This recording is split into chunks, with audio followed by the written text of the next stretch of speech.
As news keeps breaking, the Ukrainian government is exposing that the Hillary Clinton camp and the DNC are colluding with the Ukrainians to overthrow Trump in the 2016 election. Now, it's time for Bob Mueller to end his Mueller investigation, President Trump, and William Barr, Lindsey Graham, President Trump, gonna investigate the investigators. Let's get to it.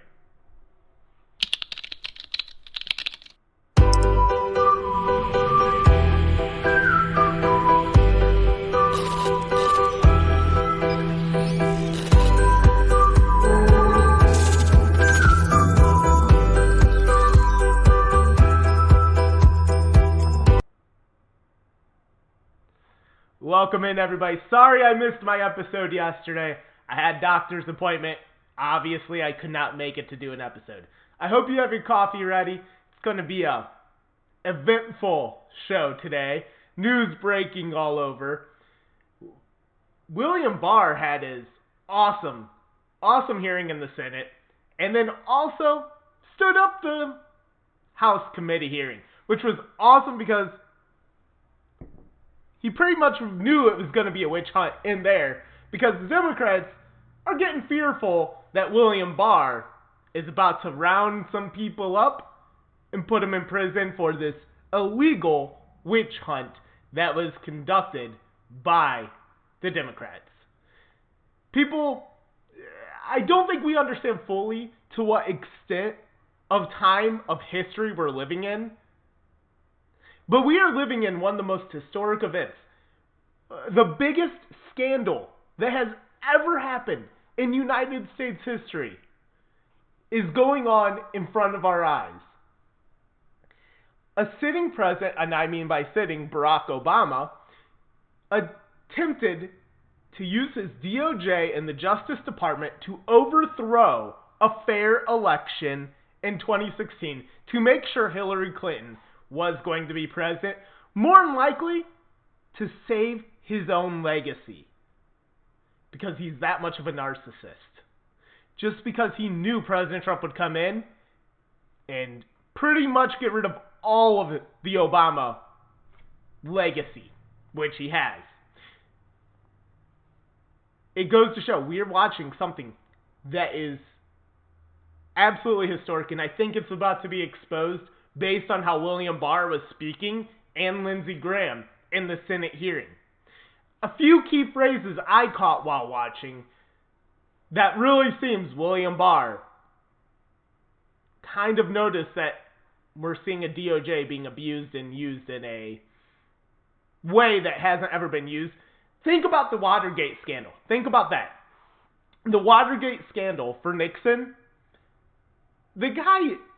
Now, don't get me wrong, what Nixon did was illegal. I'm not a Nixon fan. He wasn't even that much of a conservative. But what Nixon did, which was put a wiretap to listen to Democrats for not very often in reality, it pales in comparison to what Obama did and what we're going to talk about of this breaking Ukrainian story. And what is coming out in the reports, what Obama did in the investigation and spying into the Trump campaign. But first I want to talk about Nick Sandmann. Now, for any of you who don't remember Nick Sandmann is the Covington High School kid, Catholic high school kid, who wore the MAGA hat at the March of Life. He was horrifically portrayed by the media as a racist, harassing Native Americans and the black Hebrewites. Now, I don't mean to brag, but hey, I am a one-man show. I was one of the leading people that broke this story and exposed that he was framed by the mainstream media. You can go back, it was quite awesome. I was shocked that I was one of the first ones to actually break that story. But mainstream media actually destroyed this kid's reputation in life in order to fulfill their Trump hatred. All because he wore a MAGA hat and he was at March for Life. He did nothing wrong. He was harassed by Nathan Phillips, the Native American, and the Black Hebrewites. So what's going on is his lawyer just announced, Nick Sammond's lawyer just announced, he is suing NBC Universal for $275 million. $275 million. This is the third lawsuit Nick Sammond's lawyer has put out there. The first one was to the Washington Post for $250 million. The second one was out to CNN for $275 million. And now he's got another third one to NBC Universal for $275 million. That's only 3 so far. His lawyer, Lynn Wood, the lawyer of Nick Sammond, has a list of like 34 to 50, something like that, organizations and individuals he's going to sue. Nick Sandman, realistically, might become a billionaire before he hits 20. And I hope he gets every penny of this. Because the media is practicing malfeasance. It's just disgusting what they're doing. And to destroy a kid's life. He's 16 years old, people. 16. And the media did not care. They were running with a slanderous piece that they knew was a lie. They didn't care. But now they're going to have to pay up. This kid is going to walk out being a billionaire before this is all said and done. And it's going to be very tough for the media to try to backtrack on this. Because it's not like Nick Sammond just hired some random Joe Schmo lawyer. Nick Sammond hired Lynn Wood. Lynn Wood is the Georgian lawyer who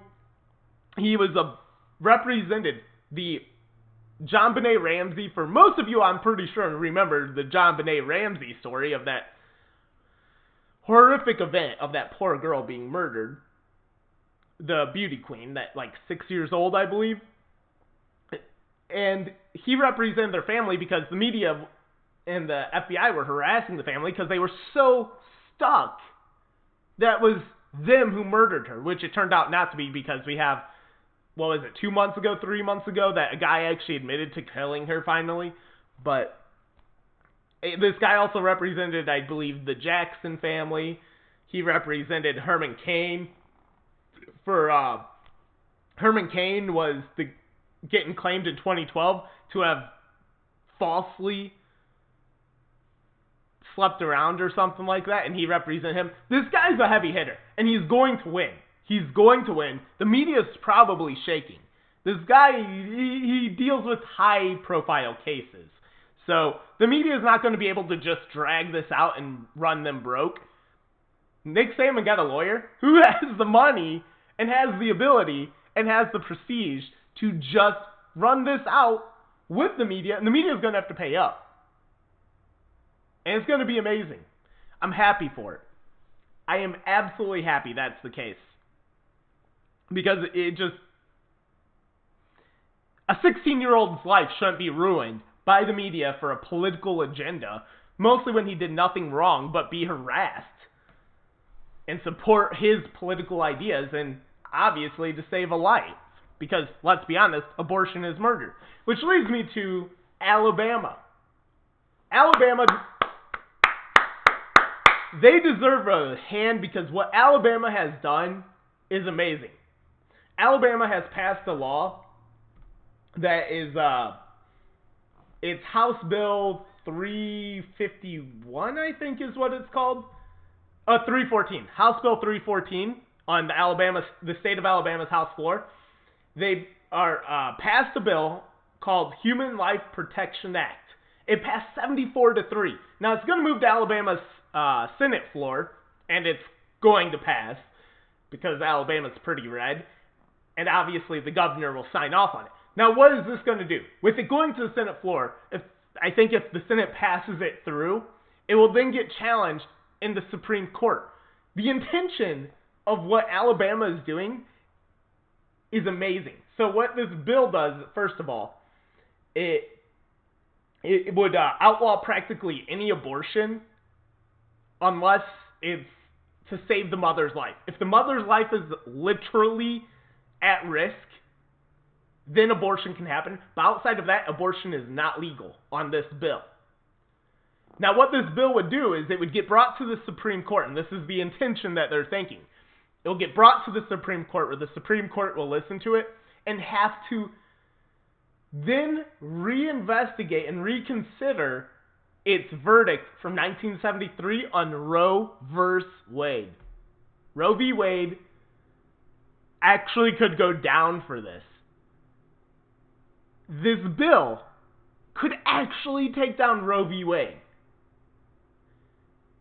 It's rather brilliant, and Alabama, they deserve all the credit. These legislators in Alabama, they came up with a way to really go after a national crisis of abortion. Because keep in mind, I mean, I think it's 64 million abortions? 64 million.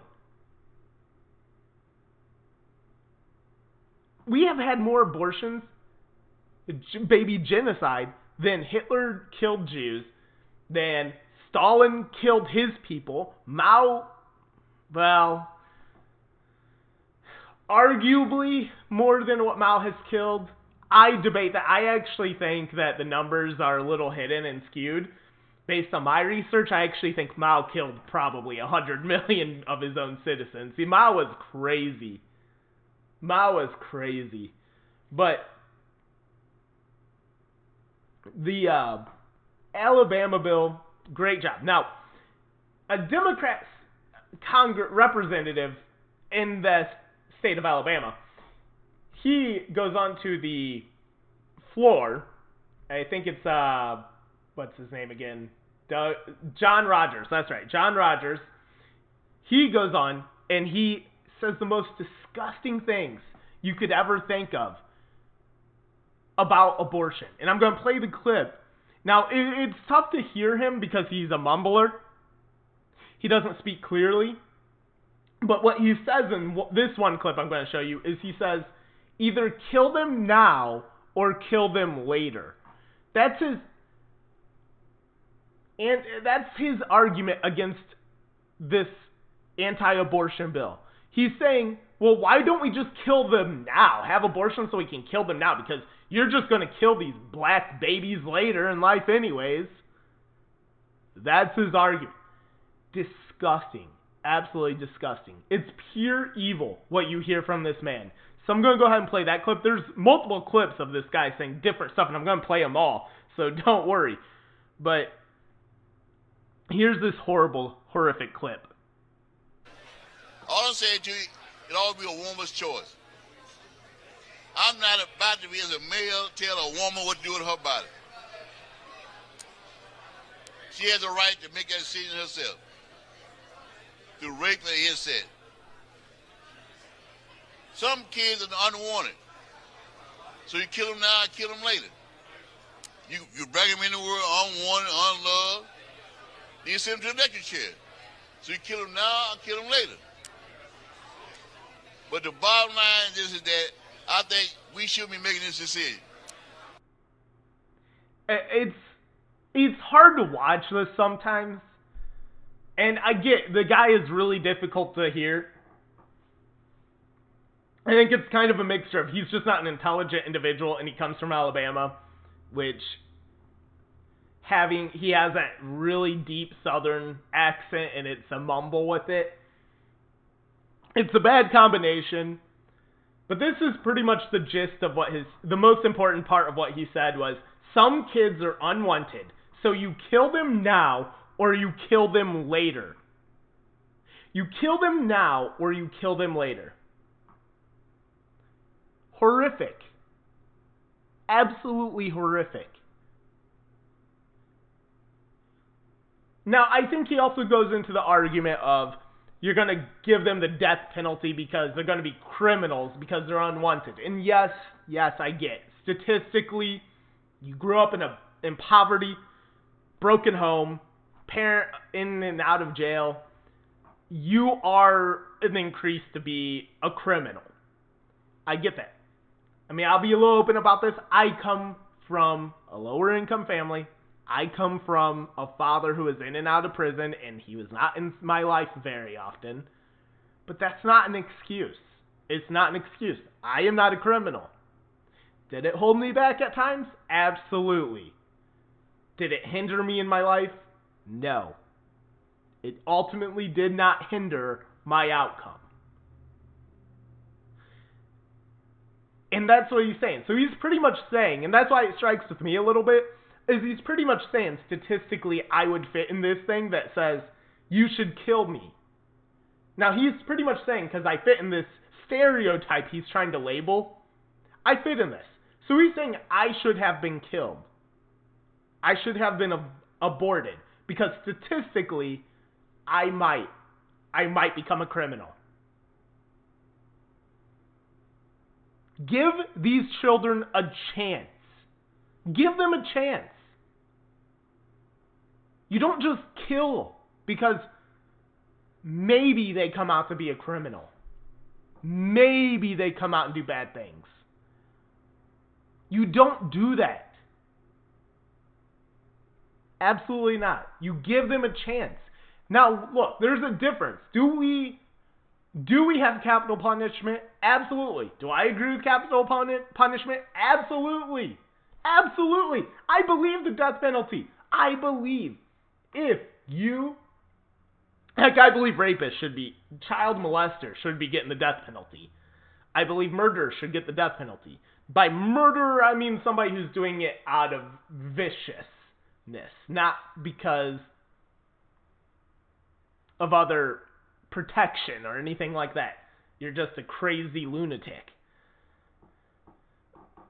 I mean, these people, terrorists, they should. But the thing is you have done a cause to end your life. You have committed a crime that we had to kill you.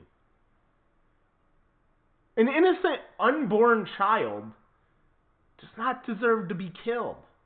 Absolutely not. Give them a chance to at least not commit the crime. Or can we at least wait to kill them until they commit the crime?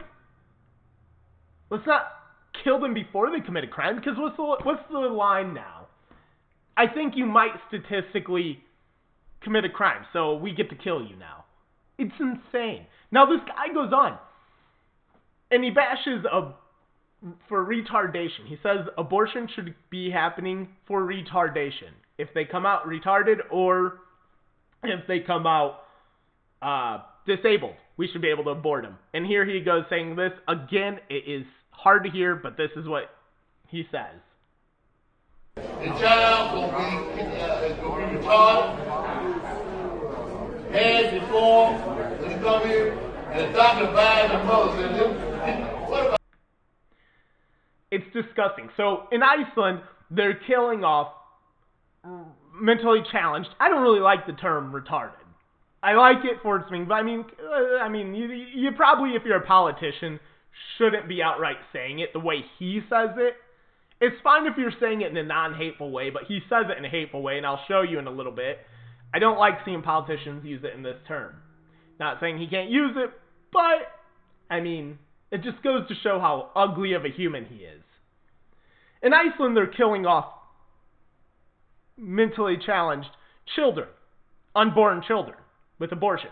So, obviously we have the technology. We can determine if they are. Iceland brags about how there is no mentally challenged people. They have eradicated it. They have cured it. But it's not a cure. It's not a cure. You're murdering. It's genocide. And that's what this guy's ultimately calling for. Now, Donald Trump Jr. does an amazing job calling him out on this disgusting rhetoric. And he tweets out with the video that I showed you. This is stomach curling. It makes Ralph Northam, Virginia governor who promoted infanticide, look like a moderate on abortion. Every Democrat running for president needs to be asked where they stand on this. The extreme turn we have seen from Dems on abortion recently is truly sickening. And he's absolutely right. Donald Trump Jr. is absolutely right. Now, this guy who, John Rogers, is asked about, he's asked about Trump Jr.'s remarks, and he responds back. He responds back saying, Trump Jr. is the exact reason to why we should have abortion, because he's retarded and his mama should have aborted him. Not even kidding you. This is an elected official who outright calls the son of the president, Donald Trump Jr., retarded, and his mother should have aborted him, and that proves my case that abortion is a good thing. Disgusting. So I'm going to play that clip because he says it on video, and that's what makes this guy a lunatic. Earlier today, Donald Trump Jr. condemned your comments. Do you have a response to the president's son? Hey, that's an honor. Donald Trump Jr. did that. Thank God. Right on. That's if you know I'm right. Because I don't know nothing. He's been right on since he's been here.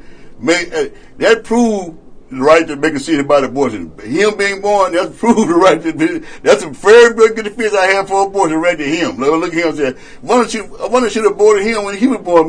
He would have made that stupid statement, right? So his parents made a decision for him. That's a decision he made for him. So that's the first proof I got.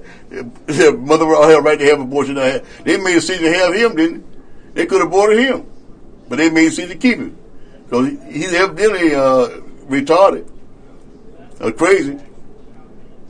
Donald Trump's son, I know he's something wrong with that boy. I look at him and tell something wrong with him.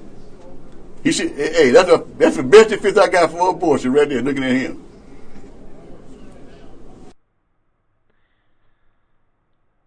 I just want to say, of all people to go out and calling somebody retarded, I don't think you should be the one doing it. Not trying to be a jerk, well, I am kind of, but really, listen to you speak. We can't even understand what the heck you're saying, and you're calling someone else retarded? You're the one who's spewing nonsense, and we don't even know what the heck you're saying. And you're going to call somebody else retarded and they should be killed for it? Not to mention, Donald Trump Jr. is a pretty intelligent guy. He's pretty adequate. We can understand exactly what he says. And it's insane. This is where the Democrats have gone. They're insane. They have lost their minds. These are evil people. Absolutely evil people. Every day, I get more disgusted with the Democrat Party. Some days are better than others, but listening to these people, it's absolutely insane. And abortion is just so wildly accepted within the Democrat Party and the leftists. I'm going to show you a video of a college campus where these young girls come in and interrupt a protest, in a way, of pro-life people who put crosses, pink crosses in the ground to represent aborted fetuses. And these leftist Fruit Loops come in and they start chanting proudly about their abortions. They even point to one of the crosses saying, "That's my aborted fetus. That's my aborted fetus," proudly saying this. And then they're singing a song like, "Hey, hey, who's in the ground? That's my fetus in the ground." I don't know. Something like that. It's disgusting. So this is what your kids are getting taught in college campuses to do. And so here's the clip, and it's going to absolutely disgust you. I have an abortion! Look, there's mine right there. Look, there's mine right there. I'm just so slutty. I got pregnant, so I had to get an abortion. Bryan. I still love me. Sex and abort fetuses. That's my number one thing. As someone explain things, just in case. And you're proud of it? I'm the nerd. Yes, I'm super proud of it. I am extremely proud of it. I exercise my right to choose. Okay, it looks like we have a couple of officers on site. Apparently I can't stand in grass and get the cops called. I love advocating for abortion. My uterus loves advocating for abortion. Are we stopping you from talking? I can't hear y'all. When I say Planned, you say Parenthood. Planned, Parenthood, Planned, Parenthood. When I say aborted, you say fetuses. Aborted, fetuses, aborted, fetuses. I had an abortion. Shout out to Planned Parenthood. For all the women out there, I am so sorry that you have decided to succumb to this system of patriarchy. Your mothers betrayed you.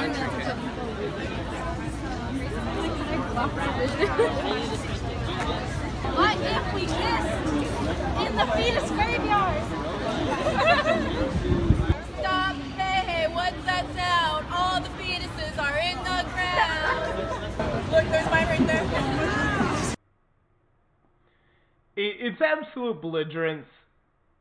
And I know that you want to be outraged at these young girls who are doing this horrific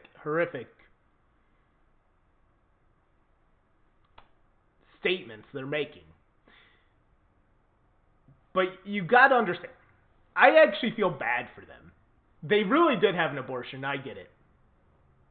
And it's an evil act, and what they're doing is evil, but they're corrupted. They're corrupted by the universities that promote this. They tell you to get these abortions, and they tell you to shout it with pride. But you can tell there's actually pain in these girls when you see them try to joke about it. That's my fetus. That's my fetus. There's an underlying pain there. An absolute underlying pain. Instead of being mad, we gotta more so pray for them, because it's heartbreaking to think. They've been corrupted by adults that we have entrusted to educate them. They taught them to go have free, loose sex, unprotected, get knocked up. Don't worry. Kill your baby. It's fine. So if they have to admit, the reason why they protest so hard against it is because if they have to admit that this is an evil act, they have to own up to what their sin was. And they have to own up that they murdered their child. This is them protecting themselves right now. When they get adulthood, we can only hope that it sinks in that it is an evil act. They seek repentance. It's just abuse what's going on to these kids on college campuses, getting taught this way of life. When I was in college, this is just what they did. They tried to brainwash you. They tried to brainwash you into this way of thinking. This horrific way of thinking. It's corrupted their minds, and it's honestly, some people and I'm assuming these girls are probably in that point, when you actually discuss with them, you have a discussion, they're not trying to think of a way to phrase it that's not as bad, but I'll just say, it's like you're not talking to a human anymore. And I don't mean that in a way to degrade them. But it's just like this glaze, and they can't think for themselves. There isn't really a soul anymore to them. It's just lost. It's nothingness. I just hope that that changes, and maybe with yesterday's National Day of Prayer, maybe some of you prayed for it to change. Hopefully it does. The education system needs to absolutely change. But let's move on to a more intriguing topic that I want to get on. Enough of this sad part, but let's go on to the more interesting. So William Barr, Attorney General William Barr. He appeared for the Senate hearing, and he was supposed to appear for the congressional hearing in the House, but he didn't show up to that one. So what happens right before William Barr appears to this meeting that riles up the media and the Democrats? Well, Bob Mueller, Mr. Robert Mueller, decides he's going to release a report letter to the media to say that he gave Mueller 19 pages of why he felt his report was misrepresented. Well, it turns out, so the media was trying to run with, and the Democrats saying, this shows that William Barr lied and tried to mislead the people. Not to mention that there's a 448-page report out there that anyone can read, so if you think he misrepresented it, well then read the report and point to it where he misrepresented, because I read that darn report in one day. Only took about 5 hours. And yes, some people might think that's a long time. I'm not going to say I'm the quickest reader. But I got that done in 5 hours, and that bad boy did not go against anything William Barr said was in that report. William Barr said there was no collusion, and he said he decided there was no obstruction to justice. It's exactly what was in the report. Exactly what was in there.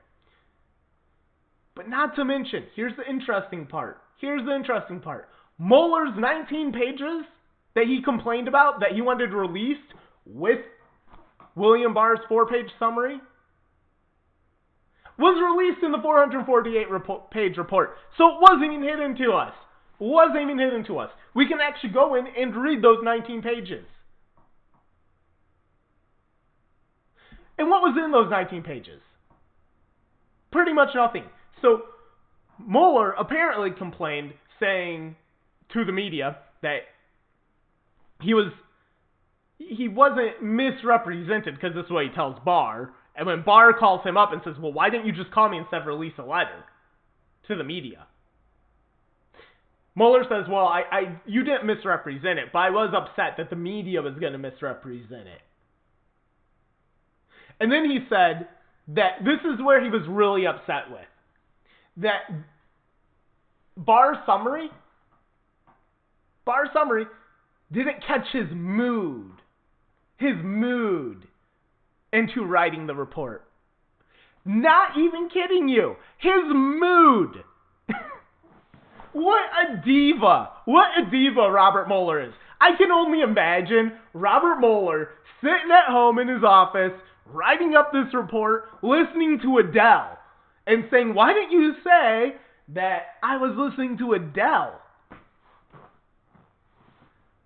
That's all I can imagine. That and some emo songs. I mean, what the heck? You didn't catch my emotions.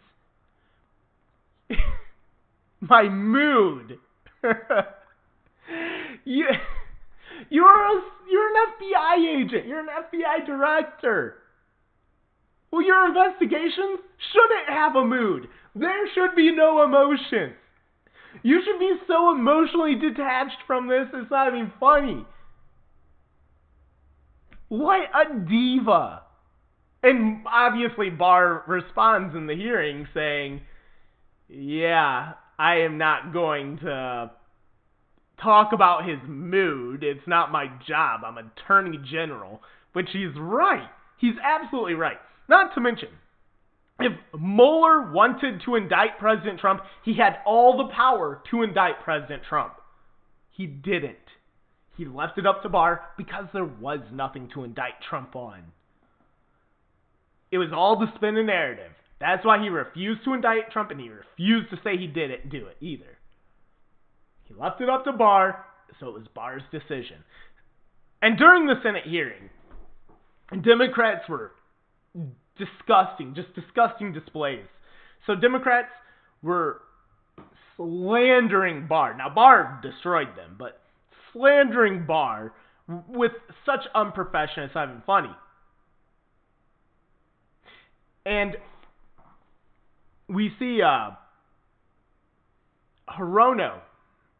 Macy Hirono, senator from Hawaii, Democrat, uses a very disgusting tactic of 7 minutes. She just laid into Barr with absolute slanders and lies. And Lindsey Graham, who is the Senate Judiciary Committee chairman, stepped in and actually laid into her.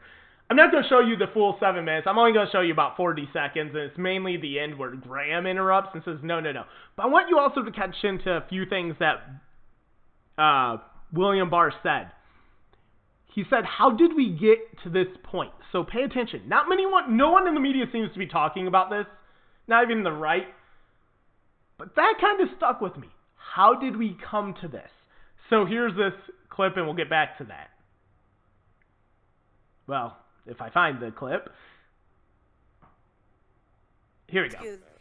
The last question that I have in 17 seconds. Do you think it's okay for a president to offer pardons to people who don't testify against him, to threaten the family of someone who does? Is that okay? When did he offer a pardon to someone? I think you know what I'm talking about. Please. What do you mean? Please, Mr. Attorney General, give us some credit for knowing what the hell is going on around here with you. Not really. To this line of questioning. So listen, you've slandered this man. Yeah, what I sort of want to know is how do we get to this point? I do not think that I'm slandering anyone. All I can say, Mr. Chairman, I am done. Thank you very much. And you slandered this man from top to bottom. So if you want more of this, you're not going to get it. If you want to ask him questions, you can't. Certainly have your absolute slanders, and I love that Graham is just Lindsey Graham is tired of this. Honestly, the best thing to happen to Lindsey Graham is John McCain passing away, because once John McCain, his best friend, went away, man, has Lindsey Graham not taken any BS from the Democrats. It's like all those years, John McCain holding back Lindsey Graham. But man, sassy Grahams, he doesn't take crap from no one. I like this new and improved Lindsey Graham. Democrats did this up and down the entire time. I just wanted to show that one to show that Democrats are getting put into check finally. You saw Blumenthal, Senator Blumenthal as well. He went out and he tried to slander Barr as well, but Barr then says another thing, which hold on, I did forget to explain. Did you pay attention to the word that Barr said with Macy Hirono? How did we get to this point? How did we get to this point? So Barr says that how did we get to this point, I think was a key phrase here. William Barr has said that he noticed there was spying going on. Now, is it legal or not? It seems like that he leans toward probably it was. How did this come to this point? The way he's getting demonized. Democrats acting the way they are. Now, keep in mind, William Barr was Attorney General for Bush, so he's an experienced Attorney General, and he's done this before, and he used to be in the CIA. I think he knows that the DOJ, the Democrats, have been colluding together to target anyone who opposes. Seems like William Barr is on a mission. The reason I say that phrase that he said, it seemed like it was a little bit out of frustration, I think comes from this other statement he makes to Blumenthal. Now, Senator Blumenthal tries to question him, but Barr steps in and says, you guys need to stop using the legal system, the DOJ, as political tools, as political weapons. So, add that with the video I'm going to show you, with when he says, how did we get to this point? It kind of shows that William Barr might be onto something here. After news organizations reported that the president ordered Mr. McGahn, to have the special counsel removed, the president publicly disputed these accounts. The Mueller report establishes that, quote, substantial evidence supports the conclusion that the president, in fact, directed McGahn to call Rosenstein to have the special counsel removed. That's at volume 2, page 88. In your view, did President Trump on those occasions and others recited in the report lie to the American people? Well, I'm not in the business of determining when lies are told to the American people. I'm in the business of determining whether a crime has been committed. So he may have lied, But I'd like an opportunity to answer some of these questions. Okay, you started by citing this thing in Volume 2 about how the report says that they could not be sure that they could clearly say that he did not violate the law. As you know, that's not the standard we use in the criminal justice system. It's presumed that someone is innocent, and the government has to prove that they clearly violated the law. We're not in the business of exoneration. We're not in the business of proving they didn't violate the law. But so I found that whole passage very bizarre. You exonerated him in your press conference and in your 4-page summary. How did that start? I didn't hear the beginning of the question. You, in effect, exonerated or cleared the president. No, I didn't exonerate. I said that we did not believe that there was sufficient evidence to establish an obstruction offense, which is the job of the Justice Department. And the job of the Justice Department is now over. That determines whether or not there's a crime. The report is now in the hands of the American people. Everyone can decide for themselves. There's an election in 18 months. That's a very democratic process. But we're out of it. And we have to stop using the criminal justice process as a political weapon. My time has expired. I apologize, Mr. Chairman, but I would just say that the 4-page letter and the press conference that you did. I find something very interesting here that Barr definitely is onto something. Stop weaponizing the legal system, DOJ, for political gain, in other words. How did we come to this point? William Barr admitting that they're spying. William Barr admitted to that this investigation into the spying has begun. William Barr, he's a new sheriff in town, guys. William Barr is definitely going after. I think we're about to see a crumble of the Democrats. And I think that's why you see them freaking out. Lindsey Graham hints on this. Not hints, he really gets to the point. So Lindsey Graham, during this hearing, he makes a statement that he is concerned and gets Barr to admit that he's concerned and that he's opening an investigation, putting the Mueller report to rest, and he's going to open an investigation into the Hillary investigation, into this how the spying ring happened. So here's Graham saying that he's going to start an investigation, and William Barr agreeing to do it. But when the Mueller report is put to bed, and it soon will be, this committee is going to look long and hard at how this all started. We're going to look at the FISA warrant process. Did Russia provide Christopher Steele the information about Trump that turned out to be garbage that was used to get a warrant on an American citizen? And if so, how did the system fail? Was there a real effort between Papadopoulos and anybody in Russia to use the Clinton emails stole by the Russians, or was that thought planted in his mind?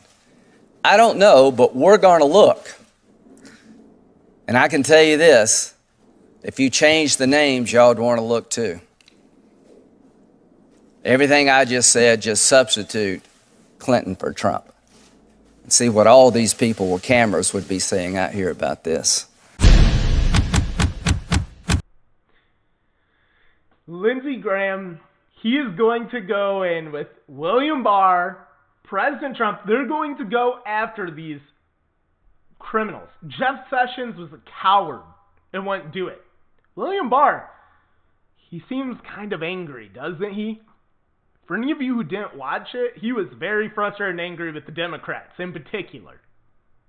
And snippy as well. He's a well-practiced attorney general who knows what he's doing and all the ins and outs of the justice system and the DOJ and the CIA, the FBI. He knows how they should be conducting. He knows what should have happened. He'll know if something illegal happened. And he knows if something fishy is going on. And you can tell. He at minimum, Barr feels like something fishy is going on. Barr's going to clean house here. Somebody will be going to jail. Somebody will be going to jail. And I've said many times, I honestly believe in 3 years from now, you will see Hillary Clinton and Barack Obama both behind bars with many cronies. You'll see massive unrest, civil unrest, but this will happen. The evidence is there. The evidence leads to it. Now, before anyone thinks I'm too crazy, or I know you all believe they did it and you agree with that, but the thing is they're not necessarily protected the way they once were. William Barr is not there to protect them. Lindsey Graham seems to be on a mission to bring them down. So you got William Barr, you got the Senate. The Supreme Court is kind of leaning in the favor of Republicans. Let's not forget, Brett Kavanaugh, the way he was treated, I think he'll be looking for some vengeance if the Supreme Court gets any say-so in this. Obviously, Donald Trump he'll have his lasso and his pistols out ready to really take some people down. And like I said before, Andrew McCabe will be one of the first FBI agents they go after, and he'll be the one who flips. And this all does lead to Obama. Now, the Democrats, why are they flipping out? Why are they acting the way they are? And why are they trying to smear Barr? It's because they know this investigation's about to happen. They know this investigation's about to happen. So what they're trying to do is they're trying to slander him and say he's in the pocket of President Trump, which, by the way, I'm going to go ahead and stop there for a second. William Barr is not in the pocket of President Trump. William Barr is a well-respected attorney general. Both sides like William Barr. He would not destroy his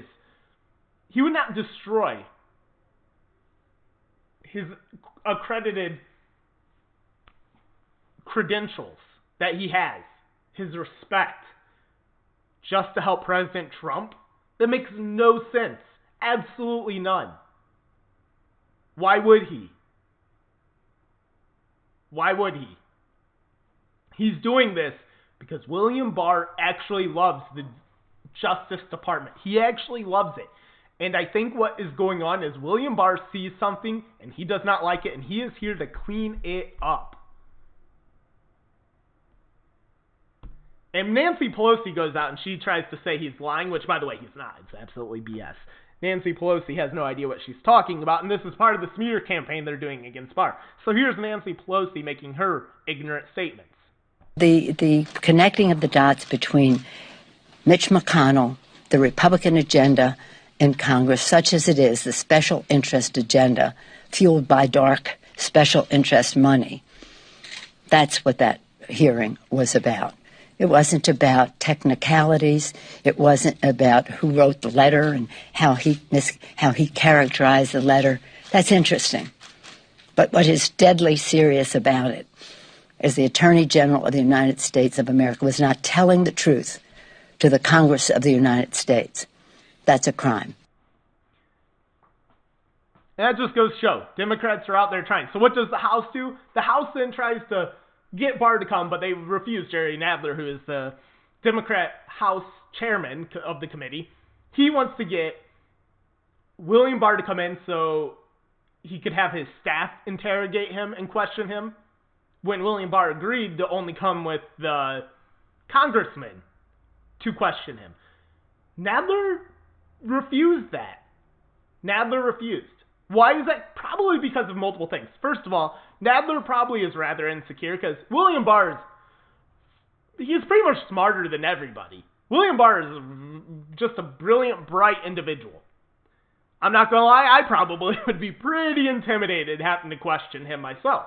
But Jerry Nadler, who has no self-esteem whatsoever, was petrified of that. Petrified. Jerry Nadler did not want him to come. I'm telling you this. And that was called out by Republican Congressman Collins on the committee in his opening statement that, honestly, Nadler didn't even want William Barr there because William Barr did nothing wrong and Nadler would look like an idiot. Nadler wanted this dog and pony show, is what he wanted. I'm not going to play Collins' clip, it's too long, but It's on preserveconservevalues.com. It's a really interesting watch. It's worth the watch. All 6 minutes of it is a great watch.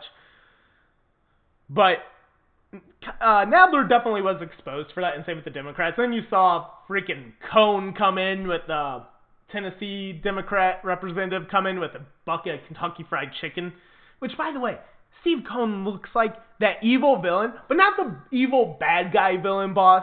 He always looks like, to me, that real shady, edgy one that is willing to flip because he's such a coward. That's who he reminds me of. No balls whatsoever.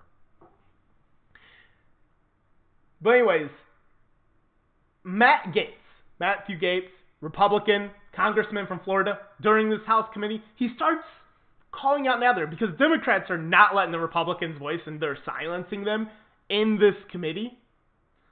And Matthew Gaetz is calling them out on it, and Jerry Nadler shuts his mic off. So here's a quick clip of that, of this fascist Nadler shutting off a Republican's mic. Point of parliamentary inquiry. His conduct before Congress.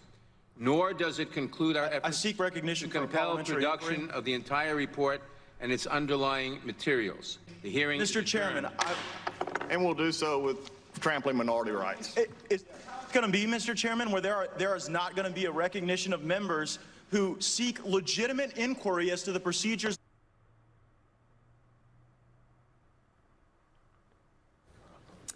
That may happen in Washington, D.C., but it does not happen often on live television.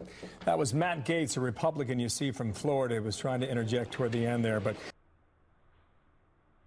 Gaetz was absolutely wronged by Nadler there. And it goes to show, Democrats are not wanting Republicans to have a voice. They don't want to have anyone who's opposing them have a voice because Democrats did wrong. Democrats were in the wrong. They are caught and they're trying to silence us. They are hoping the media can run roughshod over us and protect them. But this ain't going to last forever for the Democrats. Because stories keep breaking. And here's where we're going to start getting this conclusions. So James Comey, while he was the FBI director, apparently he started an investigation, an undercover intel gathering on the Trump campaign against George Papadopoulos, which obviously all of you know who George Papadopoulos is by this point. He was indicted for some BS charges for 11 days in jail. Yes, 11 days in jail, which is why he took the deal, because why would you risk going in for 20 years when you can just say, whatever, I did it, even though he didn't do anything, go in for 11 days and get out. Mueller did that on purpose. Anyway, so as some of you have known, because I broke down some of the story of Papadopoulos exposed, is Papadopoulos goes to London because he was an Israeli oil guy. That's what he did for foreign campaigns to help out with foreign relations with Israel. He was approached by first the Trump campaign, worked for the Trump campaign, but he needed to get Russian foreign knowledge. He needed to build connections in Russia. And which, by the way, that's nothing wrong. Building connections in all countries. That's what all campaigns do. That's actually very legal because you want to make sure the person coming into office has good foreign relations. So that's what he was doing. He was trying to build Russian connections because he had none. George Papadopoulos didn't have any. He was specifically only in Israel this whole time. And so, as you know, as Papadopoulos discusses, and it's in many reports, even the Mueller report, he gets connected with Stephen Halpert, who runs London division that Papadopoulos used to work for, but Halpert wasn't. But he was introduced to Halpert. Halpert was actually placed to specifically spy on Papadopoulos. So James Comey had Halpert placed in this to gather intel on Papadopoulos. Now, Halpert was not alone with who he put. Comey also put Halpert's assistant under the alias of Azera Turk, who is some young, good-looking woman. That's key phrasing right there. Young, good-looking woman, because they were trying to trick Papadopoulos by having a young, good-looking woman to sweet talk him. Now, she was supposed to be, I think, Putin's niece in the Mueller report that Halper claimed was, and they were both put there by Comey to gather intel on the Trump campaign in 2015. That means that this time we've had two spying. FBI was spying, two reports now. FBI officially spying on the Trump campaign. You first had the Steele dossier, Christopher Steele spying on Carter Page, which was illegal. I mean, legally he had the FISA warrant, yes, but it was technically illegal when you look at what actually happened. FBI had no reason to. Then they tried to get George Papadopoulos. They knew, none of these guys knew anything about Russia. This is going to then turn into, they were all working with the Hillary camp to frame President Trump as having connections with the Russians. As you can see, they tried to claim they had connections, talking to Papadopoulos. They even tried to claim Azara Turk was the niece of Putin. So this goes on to Hillary Clinton and the DNC. Hillary Clinton and the DNC. So a report comes out from the Hill that the DNC, they reported that the DNC reached out to the Ukrainian government to get intel on President Trump during the 2016 election. Now, why is Ukraine? Why is it Ukraine keep popping back in this picture? So Valerie Shaley, who is the Ukrainian ambassador, wrote a letter actually acknowledging that Alexandria Chalupa, who was a DNC contractor, called for information on Paul Manafort, who has been indicted, in order to force Paul Manafort's business dealings into congressional hearing to investigate. They were trying to get dirt on the Trump campaign. So they're going on multiple fronts now. All this happening at once. And this is the letter that the Ukrainian ambassador wrote, stating the embassy got to know Ms. Chalupa because of her engagement with Ukrainian and other diasporas, I think that's how you say it, in Washington, D.C., and not in her DNC capacity. We have learned about her DNC involvement later. We were surprised to see Alexandria's interest in Mr. Paul Manafort's case. It was her own cause. The embassy representatives unambiguously get my mouth dry here. Refused to get involved in any way, as we were convinced that this is strictly U.S. domestic matter. All ideas floated by Alexandria were related to approaching a member of Congress with the purpose of initiate hearings on Paul Manafort or letting an investigative journalist ask the Ukrainian president, I'm not even going to try to say his name, a question about Mr. Manafort during his public talk in Washington, D.C. The DNC was literally colluding with Ukraine, attempting to get dirt on Trump. This is exactly what they claimed Trump was doing with Russia, which, as we know, did not happen. And now why does Ukraine always pop back in? Why is it? Because as we know, is Clinton also was involved in this in another way. So she had also it was the Hill who reported this a couple months ago, that the Ukrainian embassy ruled that the country National Anti-Corruption Bureau wrongly interfered in 2016 American election by releasing documents related to Manafort.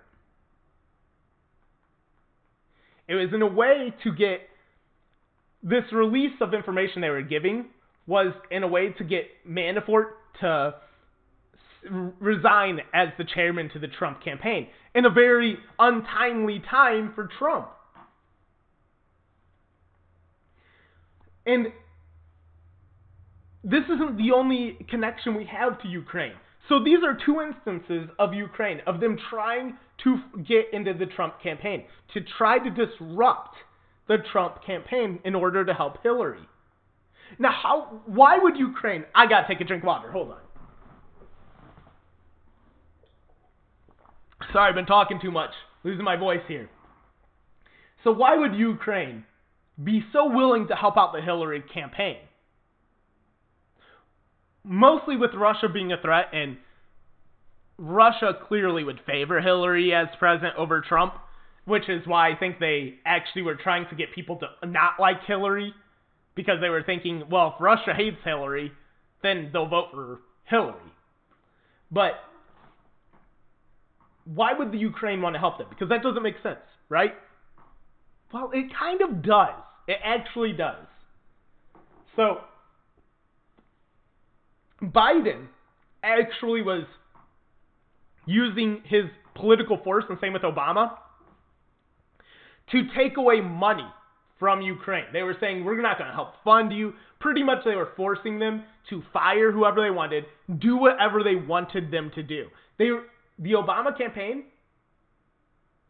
the Obama administration, led by Obama and Joe Biden, were using their strong arm tactics to force Ukraine to be their little puppets. And Obama wanted Hillary to become president. And again, as I said early in this episode, why did he want Hillary to be president? Because he felt Hillary would actually protect his legacy. So he was willing to stake doing illegal spying on the Trump campaign to disrupt him in order to protect his legacy by getting Hillary Clinton in there, who would have protected it. That's why Ukraine was strong-armed into helping Hillary Clinton to get information, and that's also why, now that it's been released for a few years, they're actually exposing all the things that has happened to this point. So it has been concluded through evidence that Ukraine colluded with the Obama administration and the DNC and Hillary Clinton in order to bring down President Trump in 2016 through using the force against Paul Manafort. We know James Comey had his cronies go after the Trump campaign and illegally spy in two different cases. Who have been instructed by Obama and his administration to do that? People, we're living in historic times. Historic times. People will go down for this. And I want everyone to understand what actually transpired in 2016 that every one of us should be proud of. What we fought against and we won. Now, we had God on our side, so, it's an unfair fight, right? But what the Democrats had, obviously we had to fight the Democrats. We had to fight Hollywood. We had to fight the education system. We had to fight mainstream media. We had to fight Ukraine. We had to fight Russia. We had to fight China, who are all doing misinformation in order to destroy Trump, actually. We had to fight the FBI and the DOJ. We had to fight London, Australia, Spain, Turkey, I think Italy, and that Five Eye spy intel with the CIA of the United States, who were out to get us. What did we have? We had just grit. Grit. We had President Trump and us being grit and God. We won. We even had social media trying to shadow block us and shadow ban us. And we won. I want you guys to be proud of that. And 2020 is coming. If they couldn't take us down then, they ain't taking us down now. We have a voice, and we fought back. They're fighting back harder. That may be true. But this person and Obama will be in jail. I will see you guys tomorrow. I ran over time. Have a great weekend. I guess I won't see you tomorrow, so I'll see you on Monday. Have a great weekend. And we'll break it down with more stuff on Monday.